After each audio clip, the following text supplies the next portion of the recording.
Pugson ko niyag pakilaw sa iyahang kargadang binloron. Galing swerte kaayo ka sa imong paminaw, DJ Sam. Kay gwapo kaayo ang imong partner. Ug sa kadaghanan sa mga nahumaling niya nga mga gwapa, sexy ug sosyalera pa. Ako jud ang iyahang gipili nga medyo sila pa gurang na. Itago na lang ko ninyo sa pangalang Laura.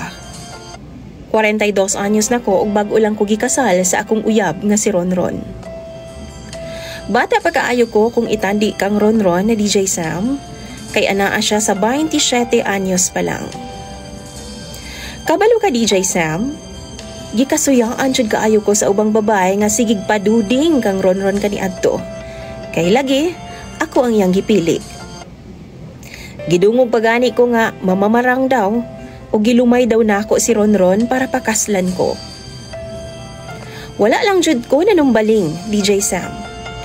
Kay para sa ako ang importante, wala ko'y gibuhat nga dautan og dili tinuod ang ilang mga pasangil og bandaot nako. Kay bisan ako DJ Sam, wa pod ko makahibaw kung unsay nakita ni Ronron ako, nganong ako man nga idara na ang iyang gipili. Hinuon, hitsuraan man po daw ko, medyo idara na nga lang. Nadugay man gud ko sa abroad og wala jud ko nagminyo hangtod dili maplastar ang akong pamilya.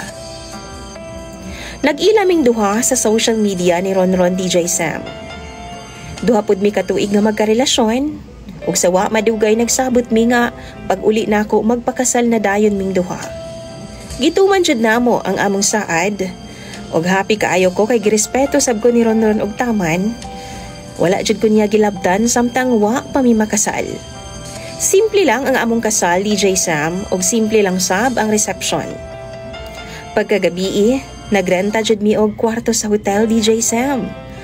Og dito na ko sobra ka-excited sa dakong bugno atong higayuna. Dili na ko first time DJ Sam sa kama. Kay nakatry naman ko sa duha nako ka boyfriend kaniadto. Pero dekada na pud kong uga, maong excited jud kaayo ko sa among duhang bugno ni Ronron. Dihang nagbinigwasay nami og gibuhat na namo ng sikat nga posisyon nga 69. Kalit nga na ako'y nalasahan og medyo crunchy man. Mura kog nagkilaw og crispy mix DJ Sam. Gitry na ako nga baliwalaon pero di jud makaya.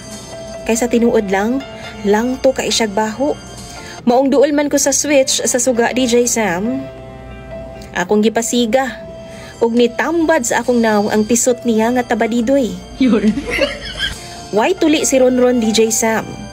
Ug sure ko nga kadtong akong nalasahan, tik-tik yun to niya. Giluod yun ko DJ Sam. Wala jud ko mipadayon ug nagmugmug kog taman. Nagmouthwash ug nagtoothbrush. Pagkasunod namong dula duha, nihangyo jud ko niya nga dili na kumukaon sa iyaha. Sa una, okay pa, pero sige man siya padungog-dungog na ako DJ Sam. Nga, lami gyud daw to kaayo. Palingog-lingog na lang yun ko DJ Sam. Kaysa tinuod lang, lain jud kay mukaon og binloron. Pero nagbahat siya nako. Nga dili na daw siya ganahan mag-ana-ana, kung dili lang man daw nako kanon. Ambot ba DJ Sam? Feel nako iyaha man jud kong pugson nga mukaon anang kargada niyang binloron. Mao nang hangtod karon, mag 1 month na mi nga walay ana-ana. Og sa tinuod lang, gimingaw na pud baya ako. Pero murag, dili naman ako kaya ang iyang kondisyon, DJ Sam. Kamu daw, bi? Unsa may buhaton ako, i-share daw ninyo inyong mga tambag pinaagi sa comment section ni DJ Sam. Salamat pud kaayo DJ Sam sa paghatag panahon ning akong storya. Imong taga-subaybay, Laura.